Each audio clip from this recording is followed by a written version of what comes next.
Hello students, कैसे हैं आप सब लोग। टेंस के पार्ट 5 में आप सबका स्वागत है। टेंस के 5th पार्ट के अंदर हम कन्वेंशनल तरीके से टेंस को पढ़ना स्टार्ट करने वाले हैं। इससे पहले हमने जो पढ़ा है वो टेंस के बेसिक्स हैं। अगर ऐसा कोई स्टूडेंट है जिसने टेंस को अच्छे से पहले नहीं पढ़ा है तो ये एक सही तरीका था इसको पढ़ने का। और इन चार पार्ट्स के अंदर आपने सीखा कि टेंस एक्चुअली में होता क्या है, कितने उसके टाइप्स हैं, कितने उसमें सेंटेंसेस हम पढ़ेंगे। फिर हमने सीखा कि हिंदी के सेंटेंसेस में भी टेंस का कैसे पता लगाया जा सकता है, क्योंकि इससे हमें ये पता चलता है कि अगर हमें इंग्लिश का सेंटेंस हिंदी में कन्वर्ट करना है तो हमें टेंस की ज़रूरत पड़ेगी। फिर तीसरे और चौथे पार्ट के अंदर हमने इंग्लिश के सेंटेंसेस के अंदर टेंस को परखा, और उसके बाद हमने फोर्थ आपका जो पार्ट था उसमें हमने ये जाना कि उसमें हमने ये जाना कि जो इंग्लिश के सेंटेंसेस होते हैं उनमें हम टेंस को ढूंढते कैसे हैं। तो अब तक की जो प्रक्रिया थी उसके अंदर हमने टेंस के बारे में काफ़ी सारी बात की। अब हम टेंस के कॉन्सेप्ट्स की तरफ आगे बढ़ेंगे। ये जो वीडियोस हम आप सब लोगों के लिए बना रहे हैं इंग्लिश के लिए, इंग्लिश का पर्टिकुलरली अगर मैं बात करूं तो इसमें मेन चीज़ जिस पे फोकस रखा जाएगा वो ये रखा जाएगा कि एग्ज़ाम में जो क्वेश्चन आता है उसका जवाब कैसे दिया जाए, उसके लिए जो आपके पास में नॉलेज होनी चाहिए, उस क्वेश्चन को सॉल्व करने का जो लॉजिक आपके पास में होना चाहिए वो कैसे बिल्ड किया जाए इन क्लासेस के अंदर। तो अब तक की जो चीज़ें हमने पढ़ी थी उनमें ऐसा एकदम डायरेक्ट जैसा एग्ज़ाम में क्वेश्चन आता है वैसा कुछ नहीं दिखा था, बट अब इस क्लास के साथ में आप देखेंगे उस तरह के कुछ क्वेश्चंस आपको दिखने लगेंगे। हाँ, ऑफ कोर्स जो पढ़ने का स्टाइल होगा उसके अंदर हम कोई भी किसी भी तरह का एडजस्टमेंट नहीं करेंगे, जो सही तरीका है उसी के साथ आगे बढ़ेंगे। तो आप देख सकते हैं मैंने यहाँ लिखा हुआ है टेंस। एक चीज़ आप सब लोग याद कर चुके होंगे अब तक कि टेंस होते हैं 12 तरीके के। तो हम फर्स्ट के साथ में आज स्टार्ट कर रहे हैं। जो पहला टेंस होता है वो है आपका प्रेजेंट सिंपल। प्रेजेंट सिंपल, मैं फिर से रिपीट कर देता हूँ। सिंपल टेंस जो होते हैं उनको हम इनडेफिनेट भी कहते हैं। चलो, तो किसी भी टेंस के अंदर जो सबसे इंपॉर्टेंट चीज़ होती है वो होती है उसकी स्ट्रक्चर। तो मैं इसकी एक स्ट्रक्चर और लिख देता हूँ आपके लिए। अब स्ट्रक्चर्स में भी जो है मैं उसकी जो मेन और पहली स्ट्रक्चर होती है वो मैं लिखने जा रहा हूँ, जिसको मैंने नाम दिया असर्टिव पॉजिटिव। असर्टिव पॉजिटिव ये कौन सी तरह की स्ट्रक्चर सर और भी कोई होती है क्या? पहला वीडियो देखोगे अगर टेंस का पार्ट 1 तो आपको समझ में आ जाएगा। हम हर टेंस के अंदर 4 तरह के स्ट्रक्चर्स को या 4 तरह के सेंटेंसेस को पढ़ने वाले हैं। उनमें से जो पहला होगा वो होगा आपका असर्टिव पॉजिटिव। अब ये जो इसकी स्ट्रक्चर होती है वो होती है ये इसकी स्ट्रक्चर है सब्जेक्ट प्लस V1 S और ES प्लस ऑब्जेक्ट। ये इसकी स्ट्रक्चर होती है। अब जो टेंस में पहला काम हमें करना है वो देखिए, स्ट्रक्चर तो आपको याद होगी क्योंकि मैं पहले करा चुका हूँ पहले के वीडियोस में। अब जो पहला काम अपन को करना है किसी भी टेंस की स्ट्रक्चर के साथ में वो है ये सीखना कि किसी स्ट्रक्चर से सेंटेंस कैसे बनाया जा सकता है। तो ध्यान से देखते जाना। इसके 2 तरीके हैं, आप इनमें से कोई सा भी दो में से कोई भी एक तरीका यूज़ कर सकते हो। कुछ चीज़ें जो मैंने आपको पहले पढ़ाई है वो रिपीट होने वाली है, देखते जाना। तो जो स्ट्रक्चर है आप उसमें आप देख सकते हैं कि सब्जेक्ट, वर्ब और ऑब्जेक्ट को फिल करना है और हमारा जो है वो सेंटेंस तैयार हो जाएगा। अगर मुझे बिल्कुल सिंपल से तरीके के साथ आगे बढ़ना हो तो मैं कहूँगा कि ठीक है, देखो वर्ब जो है, वर्ब होते हैं एक्शन। तो कोई भी एक ऐसा शब्द ले लो जो एक्शन दिखाता हो। तो हमने कहा कि देखो सर वो कोई भी जो शब्द है वो हम क्यों ना प्ले ले लें। प्ले का अर्थ होता है खेलना। तो हमने कहा चलो ठीक है, प्ले ले लिया। कौन सी फॉर्म डिमांड की गई है? First form. तो हमने फर्स्ट फॉर्म ही लिखी है। ओके सर, सब्जेक्ट वो होता है जो एक्शन को परफॉर्म करता है, एक्शन को परफॉर्म करने वाला सब्जेक्ट। अब यहाँ हमें ये थोड़ी पता है कि इस एक्शन को किसने किया या कौन करता है, या यहाँ हम कोई भी नाम को लिख सकता है। तो भाई मैंने कहा चलो सबसे बड़ा राम का नाम, तो लो राम ही लिख देते हैं। ये लो लिख दिया राम। चलिए ठीक है, तो लिख दिया यहाँ पे राम और यहाँ लिख दिया प्ले। क्या किया मैंने? कुछ नहीं कर रहा हूँ मैं, बस इस स्ट्रक्चर के अंदर जो चीज़ें डिमांड की गई है उनको भरता जा रहा हूँ। एक सब्जेक्ट चाहिए था, सब्जेक्ट कोई भी नाउन या प्रोनाउन हो सकता है। इस बात को भूलना नहीं है कि सब्जेक्ट जो होता है वो कोई भी नाउन या प्रोनाउन हो सकता है। ठीक है, तो मैंने कोई भी नाउन या प्रोनाउन लिखना था, कोई भी नाम लिखना था, मैंने राम लिख दिया। आप राम नहीं लिखना चाहते, आप श्याम लिखो, आप मोहन लिखो, मनोहर लिखो, मुरली लिखो, जो आपको पसंद है। लड़की का नाम लिखना है तो लो अनामिका लिखो, अंकिता लिखो, विजया लिखो, जो आपको पसंद हो, जैसा नाम पसंद हो वो एक नाम यहाँ पर आप लिख दो। तो इतना कर देने के बाद में, ये वर्ब को भर देने के बाद में अब ऑब्जेक्ट की बारी है। अब ऑब्जेक्ट जो होता है वो थोड़ा सा सेंटेंस के साथ मेल खाने वाला होना चाहिए। अब तक हमने अपने मन की चला ली, अब यहाँ थोड़ा कुछ ऐसा लिखेंगे जो इसके साथ मेल खाए। इस सेंटेंस का अनुवाद अब तक है राम खेलता है, अनुवाद है राम खेलता है। तो क्या चीज़ खेली जा सकती है राम के द्वारा? कोई स्पोर्ट्स ही खेलेगा, तो किसी भी एक स्पोर्ट्स का नाम लिख दो। भाई मेरा फेवरेट स्पोर्ट जो है वो क्रिकेट है, तो मैंने लिख दिया क्रिकेट। हम इंडिया में रहते हैं, क्रिकेट के अलावा और क्या लिखेंगे, तो लिख दिया क्रिकेट। ठीक है, मजाक कर रहा हूँ, ऐसा नहीं है। और भी दूसरा कोई भी सपोर्ट आप लिख सकते हो। यहाँ पे आप फुटबॉल लिखो, रग्बी लिखो, हॉकी लिखो, या रेसलिंग लिखो, कबड्डी लिखो, जो पसंद हो वो लिखो। आप अपना सेंटेंस बनाना सीखें बस। तो देखो, मैं फिर से आपको एक बात कहूँगा कि ऑनलाइन क्लासेस भले ही चल रही हूँ, लेकिन ये किसी दूसरे वीडियो की तरह नहीं है जिसको आपको बस सिर्फ देखना है और इन्जॉय हो तो ठीक है, अच्छी बात है, या फिर बोर होना है तो बोर हो रहे हो। ये भी एक क्लास की तरह ही है, जैसे आपके ऑफलाइन क्लासेस होती है, बिल्कुल वैसे ही है। तो इसमें भी सीखना अगर आपका मोटो है तो आपको अपना जो है दिमाग भी यूज़ करना होगा, है ना। थोड़ी सी एफर्ट आपको भी डालनी होगी। मैंने अभी आपको सिखाया कि एक सेंटेंस कैसे बनाया जाता है। अच्छा सर, इस सेंटेंस में तो एक गलती है। कि क्या गलती है?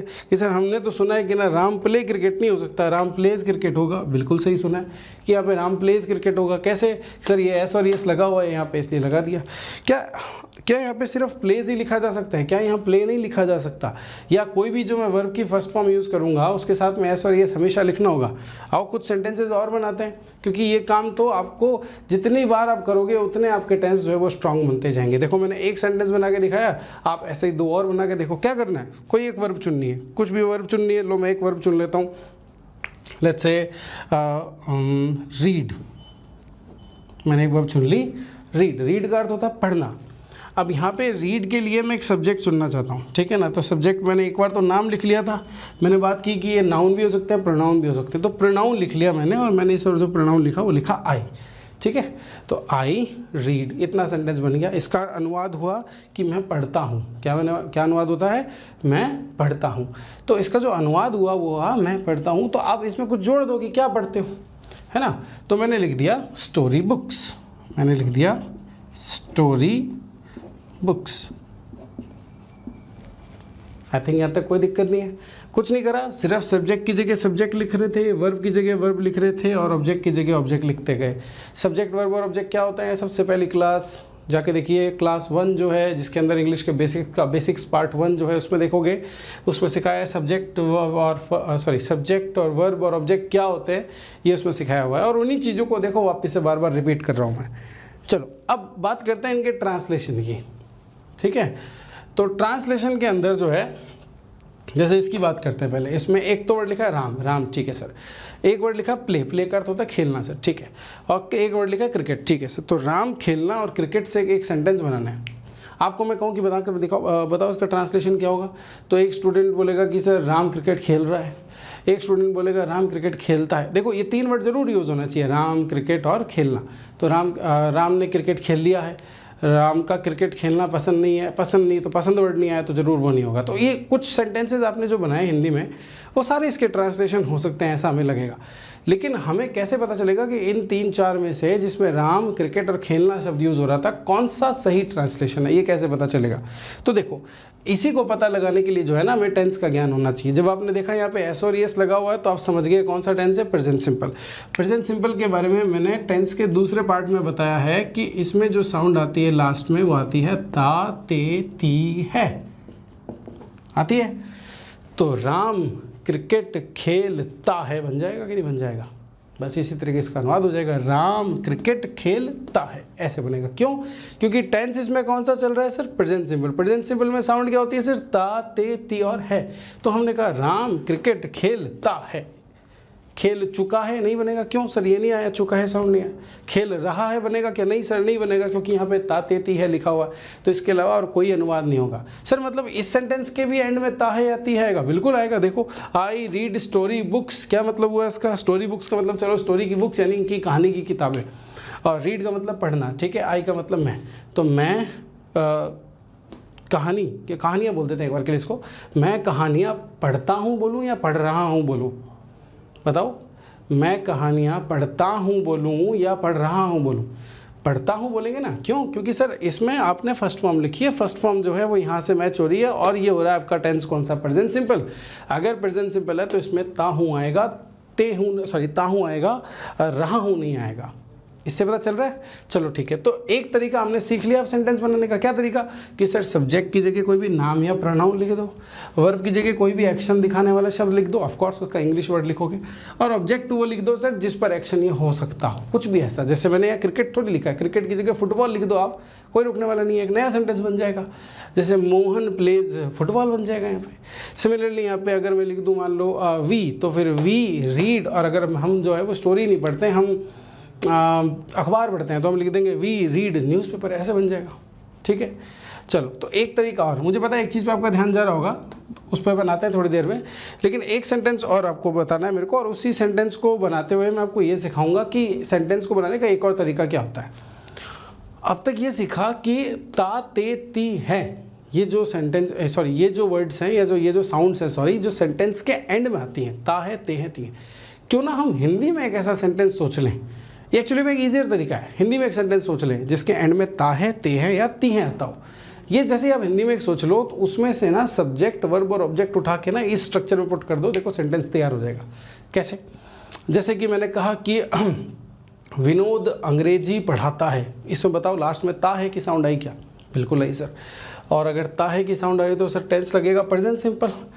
प्रेजेंट सिंपल का स्ट्रक्चर होता है ये वाला, तो हम इस स्ट्रक्चर के अंदर सर विनोद पढ़ाना और अंग्रेजी को लिख देंगे अगर, तो सेंटेंस तैयार हो जाएगा क्या? बिल्कुल एग्जैक्टली। आओ देखो कैसे। पहली बात आती है सब्जेक्ट की, इसी को तो भरना है स्ट्रक्चर को। सब्जेक्ट क्या है? विनोद, ऑफकोर्स वही कर रहा है एक्शन, तो लिख दिया हमने विनोद। और फिर वर्ब क्या है? वर्ब है सर पढ़ाना। पढ़ाने को क्या बोलते हैं सर? बोलो, पढ़ाने को क्या बोलते हैं? पढ़ाने को इंग्लिश में टीच बोलते हैं। स्टडी मत लिख देना, स्टडी तो पढ़ना होता है। रीड और स्टडी का मतलब तो पढ़ना होता है, और टीच का मतलब होता है पढ़ाना या सिखाना, दोनों मीनिंग होता है। टीच का मतलब पढ़ाना भी और सिखाना भी, तो टीच वर्ड लिख दिया यहाँ पे। और उसके बाद अच्छा फर्स्ट फॉर्म के साथ में एस और एस इसमें लिखना है क्या? इस बार तो लिखना है। हाँ पता है, थोड़ा सा ऐसे डाउन डोल हो रहा होगा कि यहाँ एस लगा दिया, यहाँ नहीं लगाया, और यहाँ तो ये ही लगा दिया, मतलब क्या चल रहा है ये पता नहीं चल रहा। इतना तो पता चल रहा है कि फर्स्ट फॉर्म लिखना है, इतना तो यहाँ तक तो पता चल रहा है कि फर्स्ट फॉर्म लिखनी है। ये एस और एस का क्या नाटकबाजी है वो अपन देख लेंगे थोड़ी देर में, कॉन्सेप्ट है आएगा समझेंगे, ऐसे छोड़ थोड़ी देंगे इसको। और फिर क्या चीज़ थी, क्या पढ़ाने की बात हो रही थी? अंग्रेजी, तो ये लोग अंग्रेजी लिख दो यहाँ पे, इंग्लिश। आप इंग्लिश लिखना चाहो इंग्लिश लिखो, मैथ्स लिखना चाहो मैथ्स लिखो, हिस्ट्री लिखना चाहो हिस्ट्री लिखो, रीजनिंग लिखना चाहो रीजनिंग लिखो, जो पसंद हो वो लिखो, कुछ भी गलत नहीं है, सेंटेंस नए बनते जाएंगे। अब अगर सच में टेंस को बहुत अच्छे से सीखना चाहते हो, बढ़िया शिद्दत के साथ सीखना चाहते हो, तो जैसे मैंने ये 3 सेंटेंसेस बनाए हैं 2 तरीकों से। कैसे तरीके से? एक मैंने क्या किया, स्ट्रक्चर में ही सब्जेक्ट सोच के, वर्ब सोच के, ऑब्जेक्ट सोच के लिख दिया। और दूसरा तरीका क्या, पहले मैंने एक हिंदी का सेंटेंस सोचा, और उस हिंदी के सेंटेंस में से मैंने सब्जेक्ट वर्ब और ऑब्जेक्ट जो है वो स्ट्रक्चर में लिख दिया। मतलब आप एक बात देख रहे हो कि ये स्ट्रक्चर बहुत इंपॉर्टेंट है, इस स्ट्रक्चर के ही इर्द गिर्द सारी इंग्लिश चलती है। यहाँ तक सारी चीज़ें समझ में आई हैं अच्छे से। अब आते हैं अपन इस बात पे कि यहाँ पे सर आपने ना वर्ब के साथ में थोड़ा सा खेल करा हुआ है। आपने कुछ जगहों पे तो क्या कर दिया, आपने V1 के साथ S लिख दिया, और एक जगह पे आपने क्या किया, सिर्फ V1 लिखा, उसके साथ S और ES लिखा ही नहीं, और एक जगह आपने V1 के साथ में सर ES लिख दिया। ये क्या खेल है सर, ये कैसे कर दिया आपने? ये बात हमें समझ नहीं आई। तो चलो आओ बात करते हैं थोड़ी देर इसकी। पहले तो इसको अच्छे से देख लो, आप नोट कर लो, अगर नहीं करा है तो एक छोटे से मिनट के अंदर मैं आपके लिए यहाँ पे एक टेबल बनाता हूँ, फिर बताता हूँ आपको ये सब कैसा हुआ, इसको याद करके रखना। तो चलिए आप मेरे सामने आप देख सकते हैं बोर्ड के ऊपर मैंने ये 3 सेंटेंसेस एक बार के लिए इस साइड में लिख दिए हैं, और इस साइड में मैंने एक टेबल बनाई है। इस टेबल पे मैं आपको ये समझाना चाह रहा हूँ कि देखिए हमने स्ट्रक्चर के अंदर जो ये चीज़ लिखी थी ना, V1 S और ES, एक्चुअली में इसका मतलब ये होता है कि आप प्रेजेंट सिंपल टेंस में इसको भी यूज़ कर सकते हो और इसको भी यूज़ कर सकते हो। कहने का मतलब क्या है कि अगर आप गोज लिखते हो तो भी वो प्रेजेंट सिंपल है, और गो लिखते हो तो भी वो प्रेजेंट सिंपल है। सिमिलरली अगर आप मीट्स लिखते हो तो भी वो प्रेजेंट सिंपल है, और मीट लिखते हो वो भी प्रेजेंट सिंपल है। तो पहली बात तो ये समझ लीजिए कि दोनों जो होते हैं ये क्या होते हैं, सही होते हैं, और दोनों ही प्रेजेंट सिंपल का पार्ट होते हैं। पहली बात ये समझ लेनी है। अब हमें यह समझना है कि कब हमें ये लिखना है, मतलब गो या मीट लिखना है, और कब हमें गोज या मीट्स लिखना है। सिमिलरली इनके लिए भी वही बात है, कब हमें प्ले लिखना है, कब हमें प्लेज लिखना है, कब हमें रीड लिखना है, कब हमें रीड्स लिखना है, कब हमें टीच लिखना है, कब हमें टीचर्स लिखना है। ये अब हम आगे समझ रहे हैं। देखो आओ अब इसको समझेंगे। अच्छा, तो सबसे पहली चीज़ आपको जाननी है कि यहाँ पे प्ले लिखना है या प्लेज, या यहाँ पे रीड लिखना है या रीड्स, या यहाँ पे टीच लिखना है या टीचेस का डिसीजन सब्जेक्ट लेता है। कौन लेता है? सब्जेक्ट लेता है। इस चीज़ का डिसीजन कौन लेता है? सब्जेक्ट। ये बात याद होगी। तो अब मैं क्या करूँगा, आपके सामने डिफरेंट टाइप्स ऑफ सब्जेक्ट्स, जो अलग अलग टाइप ऑफ सब्जेक्ट्स होते हैं, उनको मैं यहाँ लिख दूँगा, और जो सब्जेक्ट्स की कैटेगरी में इस साइड में लिखूंगा उनके साथ में आप क्या लिखा करोगे? हमेशा V1, यानी गो, मीट, प्ले, रीड, टीच। और जिन सब्जेक्ट की कैटेगरीज को मैं यहाँ पे लिखूंगा उनके साथ यूज़ करोगे आप goes, meets, plays, reads, teaches. ठीक है, देखते जाना और फिर चेक करना कि जो मैंने यहाँ पे सब्जेक्ट की कैटेगरीज लिखी हैं उनके हिसाब से ये सेंटेंसेस सही लिखें क्या। चलो तो फिर लिखता हूँ मैं सब्जेक्ट्स कौन कौन से होते हैं। देखो अब देखो, इसको भी याद करने का एक तरीका याद कराता हूँ कि मैंने एक चीज़ आपको स्टार्ट में बोली थी कि सब्जेक्ट जो होते हैं वो सिर्फ या तो नाउन होते हैं या फिर प्रोनाउन होते हैं। तो आओ तो देखो, मैंने सबसे पहले जो चीज़ें यहाँ लिखी हैं उनके बारे में अपन बात कर लेते हैं। मैंने कहा कि जो प्लूरल नाउन या प्लूरल प्रोनाउन होते हैं उनके साथ तो V1 लिखना होता है। मतलब अगर आपको प्लूरल कोई नाउन दे दिया गया, प्लूरल नहीं समझते हो बता देता हूँ, बहुवचन, जो बहुवचन बहुत सारी चीज़ों की अगर बात हो रही हो वो अगर सब्जेक्ट हो तो आप गो और मीट और यानी कि V1 लिखोगे। लेकिन अगर बहुत सारी चीज़ों की बात ना हो, एक वचन की बात हो रही हो, एक वचन नाउन हो अगर, तो उसके साथ में आपको क्या लिखना है? गोज लिखना, मीट्स लिखना है, प्लेज लिखना है। जैसे कि आप यहाँ देख सकते हो, जब मैं लिखता हूँ राम, तो राम शब्द आपके हिसाब से सिंगुलर आपको प्रतीत होता है या फिर प्लूरल प्रतीत होता है? बताओ। राम ऑफ कोर्स एक सिंगुलर, किसी एक इंसान का ही तो नाम है। राम से आप 5-6 लोगों को तो बुलाते नहीं हो, एक ही इंसान को बुलाओगे। तो इसलिए जब आप राम शब्द बोलते हो तो वो सिंगुलर के लिए यूज़ हो रहा है। जब वो सिंगुलर के लिए यूज़ हो रहा है तो इस फर्स्ट फॉर्म के साथ में एस और एस लगाना होगा, और इसीलिए हमने इस सेंटेंस में एस को लगाया है। सर ईएस क्यों नहीं लगाया? देखो, कुछ वर्ब्स के साथ में एस लगता है और कुछ वर्ब्स के साथ में ईएस लगता है, तो ये तो वर्ब का खेल है। लगाना है या नहीं लगाना ये डिपेंड किस पे करता है? सब्जेक्ट पे करता है। सिमिलरली हमने आई के साथ में क्या किया कि आई के साथ में एस और एस नहीं लगाया। विनोद के साथ में सेम चीज़ है, यानी कि जितने भी नाम होते हैं सर उनके साथ में हमेशा एस और एस लगेगा। एग्जैक्टली जितने भी नाम होते हैं वो अपने आप में सिंगुलर होते हैं, और क्योंकि वो सिंगुलर होते हैं उनके साथ में हमेशा ये वर्ब्स यूज़ करोगे, एस और एस वाला वर्जन यूज़ करोगे। इसलिए टीच नहीं लिखा है, यहाँ पे टीचर्स लिखा हुआ है। सर आई भी तो सिंगुलर ही होता है, आई सिंगुलर नहीं होता है क्या? बात करते हैं। अब देखो, प्लूरल प्रोनाउंस के मैं कुछ एग्जाम्पल लिखना चाहता हूँ। मैंने लिखा वी, यू, दे। ऐसा और भी होता है, अपन एक बार के लिए इतने लिख रहे हैं। चलो उसके बाद में सिंगुलर प्रोनाउन के कौन से होते हैं? I, you, he, she, it, etcetera. एक बार के लिए इतना ही, एट्सेट्रा अब एक बार के लिए मान के चलना, मैंने यहाँ लिखा हुआ है। तो मैंने यहाँ पे प्लूरल प्रोनाउंस लिख दिया और मैंने यहाँ पे सिंगुलर प्रोनाउंस जो सबसे ऑब्वियस मतलब सबसे ज़्यादा यूज़ किया जाता है एक बार के लिए उनको लिखा मैंने। इनके साथ में कोई खेल नहीं है, वी, यू और दे के साथ में आप क्या कर दोगे? आप V1 लगा दोगे। इनके साथ में क्या कर दोगे? V1 SES लगा दोगे। क्या ऐसा होता है? नहीं सर, आई के साथ में V1 SES नहीं लगता। यहाँ आप देख सकते हो, फिर तो ये सेंटेंस गलत हो जाएगा। आई के साथ में तो V1 SES नहीं लगाना है, V1 ही लिखना है। फिर ये यहाँ कैसा हो गया? अच्छा, सबसे पहली बात तो क्या कि कई बार जो स्टूडेंट्स हैं वो कहते हैं कि यहाँ पे क्या एक्सप्लेनेशन देते हैं कि सर जो आई और यू होते हैं वो प्लूरल होते हैं। ऐसा कुछ नहीं है, आई और यू प्लूरल नहीं होते हैं। आई सिंगुलर ही होता है, आई एक तरह का सिंगुलर प्रोनाउन ही होता है। लेकिन हाँ, वो जो सिंगुलर वर्ब्स होती हैं उनकी तरह उनके साथ में उनको कंप्लाई नहीं करता है, उनके साथ नहीं जाता है। आप ऐसा कह सकते हो कि आई और यू जो है ये धोखेबाज हैं, मतलब इस कैटेगरी में होते हुए भी ना वो यहाँ आ जाते हैं। ऐसा अब एक स्टूडेंट यहाँ पे ऐसे मतलब थोड़े से हीरो बनते ही हैं, कुछ आते हैं जो वो बोलता है, एक स्टूडेंट है पीछे से कि सर आपसे गलती होगी। मैंने कहा क्या हो गया? कि आपने सर दोनों तरफ यू लिख दिया। मैंने कहा यार ऐसे मत किया करो तुम, ये यू जो है और ये जो यू है ये दोनों अलग अलग हैं। एक बात बताओ, अगर मैं आप में से किसी एक से ही बात कर रहा हूँ सिर्फ, तो मैं उसके लिए कौन सा वर्ड यूज़ करूँगा? यू। बिल्कुल। और अगर मैं आप बहुत सारे लोगों से बात कर रहा हूँ तो भी मैं कौन सा वर्ड यूज़ करूँगा, यू। तो एक्चुअली में होता ही है कि देखो आई का तो प्लूरल वी बन जाता है, लेकिन यू का प्लूरल यू ही होता है। और हम क्या है ऐसा सोचते हैं दो अलग अलग, सॉरी हम सोचते हैं कि एक ही वर्ड है और प्लूरल होते हैं, ऐसा नहीं है। ये दो अलग अलग वर्ड्स हैं, दोनों अलग अलग होते हैं। ये सिंगुलर होता है, प्लूरल होता है। ये बात अलग है कि इनके साथ जो वर्ब होती है वो हमेशा क्या होती है, सेम होती है। तो ही शी और इट अगर यहाँ पे कहीं सेंटेंसेस में होता है ना दोस्त, तो ऑफकोर्स अपन यहाँ पे क्या करते हैं, एस और एस वाला वर्जन यूज़ करते, प्लेज लिखते, टीचर्स लिखते, रीड्स लिखते, ठीक है ना। लेकिन क्योंकि आई लिखा है हमने और आई तो यहाँ पे आ गया, तो आई ध्यान रखना कि जो है वो ये वाली वर्ब्स यूज़ करता है, V1, यानी कि गो और मीट लिखना होता है इसके साथ में। ये बात हमें हमेशा याद रखनी है। चलिए यहाँ तक समझ में आया होगा। ओके, क्या इसके आगे और भी कुछ है? बिल्कुल है, और भी है। अब होता यह है कि देखो मैंने क्या है कि नाउन्स के अंदर सिंगुलर और प्लूरल लिखे हैं और प्रोनाउंस के अंदर भी सिंगुलर और प्लूरल लिख दिए। सब्जेक्ट इससे ज़्यादा भी हो सकते हैं, और जब ये इससे ज़्यादा हो सकते हैं तो थोड़ा सा कन्फ्यूजन बढ़ना चालू होता है। आओ देखते हैं कैसे।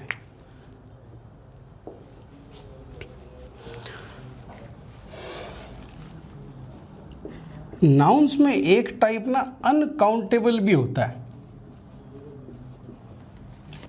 नाउन्स में एक टाइप जो होता है वो अनकाउंटेबल भी होता है, और ये हमें समझ नहीं आता है कि इसके साथ में इसको हम सिंगुलर माने या प्लूरल माने। जैसे एग्जांपल के तौर पे मैंने आपको कहा, मैंने आपसे पूछा, जैसे मान लीजिए कि जैसे एक कंडीशन है कि मैंने अपने एक दोस्त को कहा यार तुमने तो बहुत ही कमाल की सेहत बना ली है।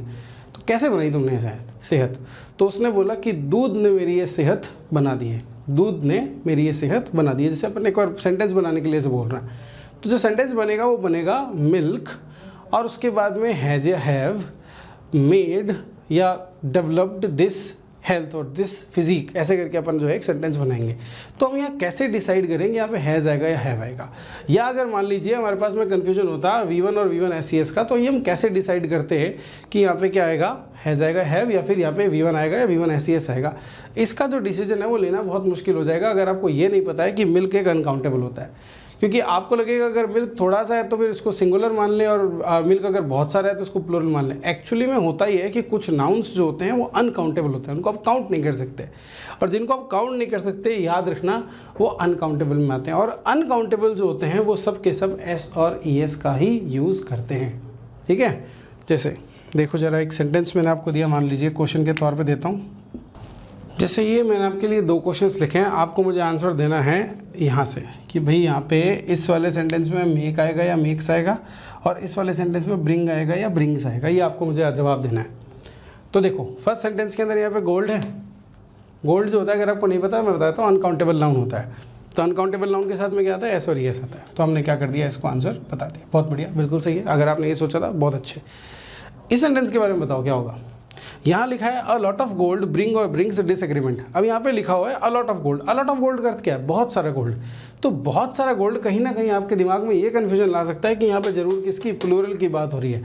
बट ऐसा नहीं है दोस्तों, ये प्लूरल की बात नहीं हो रही है, क्योंकि अनकाउंटेबल नाउन जो होते हैं उनका कोई प्लूरल वर्जन नहीं होता है, ध्यान रखना है। अनकाउंटेबल नाउन अनकाउंटेबल ही रहते हैं, और इसीलिए चाहे गोल्ड थोड़ा सा हो या फिर बहुत सारा हो, उसके साथ वर्ब हमेशा इसी वर्जन की मिलेगी। इसलिए इसका आंसर भी क्या है, ब्रिंग्स ही है, ठीक है।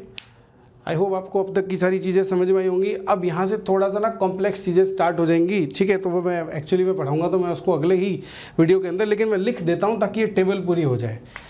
कई बार ऐसा भी होता है कि आपका जो सब्जेक्ट होता है वो इन कैटेगरीज में से किसी में आता नहीं, और जब इन कैटेगरीज में से किसी में अगर कोई सब्जेक्ट ना आ रहा हो ना, तो आंख बंद करके मान लेना कि अपन को इसको चुनना है। मैं एक बार के लिए इसको मिसलेनियस लिख रहा हूँ, लेकिन इस मिसलेनियस में काफ़ी कुछ आता है।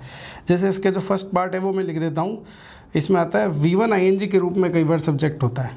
सेकेंड, कई बार फ्रेज़ के रूप में एक सब्जेक्ट होता है। तो ये जब मतलब आपके सामने अगर सिचुएशन हो कि V1 ING के रूप में अगर एक सब्जेक्ट हो और फ्रेज़ के रूप में आपके सामने एक सब्जेक्ट हो, तो मान के चलना वहाँ पे अपन को क्या, V1 SES को ही यूज़ करना है। इस बात को ध्यान रखना। इनके एग्जांपल्स जब दूंगा तो ये आपको और क्लियर होते जाएंगे। अब इस टेबल को मैं मिटाने वाला हूँ, बस एक क्वेश्चन है मेरे, लेकिन उससे पहले आपके लिए आप मुझे ये बताएं कि अगर मान लीजिए दिवाली के टाइम आप एक बढ़िया सी गाड़ी खरीदने गए, दिवाली के टाइम आप गाड़ी खरीदने गए, और गाड़ी खरीदते समय जो है आपको जो भाई वो जो वहाँ पे एग्जीक्यूटिव होता है उसने कहा कि हम ना दिवाली का ऑफ़र चल रहा है, एक मिक्सी देंगे आपको। तो आप मुझे कमेंट सेक्शन में लिख के बताएं कि जो फ्री की मिक्सी आप लेंगे कि नहीं लेंगे, आप ये बताएं। ऑफ कोर्स लेंगे भाई, कोई पागल ही होगा तो नहीं लेगा भाई। ऐसा कोई हिडन चार्जेस नहीं, कोई एक्स्ट्रा 2,000 रुपये नहीं, कोई एक्स्ट्रा 500 रुपये भी नहीं, फ्री एकदम कॉस्ट, मतलब गाड़ी की डिग्गी में डाल के देंगे आपको, तो लेंगे ऑफ कोर्स। तो सिमिलरली जब ये कॉन्सेप्ट जब मैंने आपको पढ़ा दिया है ना, ये कॉन्सेप्ट जो है एक्चुअली में सिर्फ ये एक कन्फ्यूजन दूर नहीं करता, ये एक कन्फ्यूजन इसने ये वाला दूर किया, इसके अलावा ये ना एक कन्फ्यूजन और दूर करता है। अगर उसको भी हम यहीं लिख लें तो हमारे लिए ईजी हो जाएगा कि नहीं हो जाएगा, बढ़िया रहेगा ना। हम 2-3 कॉन्सेप्ट्स की जो एक्सप्लेनेशन है वो एक साथ में एक ही जगह पे देख लें। और वो क्या है वो देखो, मैं बताता हूँ। अगर आपको डिफरेंस बताना हो हैज़ और हैव में, अगर आपको डिफरेंस बताना हो हैज़ और हैव में, तो भी यही कि सेम एक्सप्लेनेशन यूज़ करनी है। अगर आपको डिफरेंस बताना हो डज और डू में, डज और डू में, तो भी यही एक्सप्लेनेशन काम आएगी। अब इस टेबल को आप अच्छे से नोट करना और मेरी मानो तो याद करके रखना। अगली क्लास में अगला जो लेक्चर होगा उसके अंदर मैं इसी टेबल पे बेस्ड कुछ क्वेश्चंस आपको मैं सॉल्व करवाऊंगा। वो बहुत से क्वेश्चंस होंगे, पहले आप वीडियो को पॉज करके उस टाइम पे अटेम्प्ट करना, वो मैं आपको ऑफ कोर्स उस टाइम पे इंस्ट्रक्शंस दूंगा। और उसके बाद मैं आपको विद एक्सप्लेनेशन बताऊंगा कि कैसे इस टेबल को यूज़ करते हुए आप इतने सारे क्वेश्चंस का आंसर बहुत ही ईजीली दे पाओगे। और अगर ये चीज़ आपके लिए अभी तक इतनी इंपॉर्टेंट अगर आपको साउंड नहीं कर रही है तो मैं आपको बता देता हूँ, ये आपके एग्ज़ाम के अंदर आने वाले क्वेश्चंस में, मतलब जितने आज तक क्वेश्चंस आए ना, उनमें सबसे ज़्यादा जो फ्रीक्वेंसी है क्वेश्चंस की वो इस टेबल से ही है। तो आपके एग्ज़ाम में आने वाले मैक्सिमम क्वेश्चंस जो है वो इस टेबल से आते हैं। तो अगर ये ढंग से समझ लिया तो फिर मान के चलो आप एग्ज़ाम के अंदर वो नंबर तो नहीं खोगे जो सबसे ज़्यादा क्वेश्चन जिसमें से आते हैं। तो ये था टेंस का पार्ट 5। अगले टेंस के पार्ट 6 में मिलते हैं guys. Thank you so much, bye bye.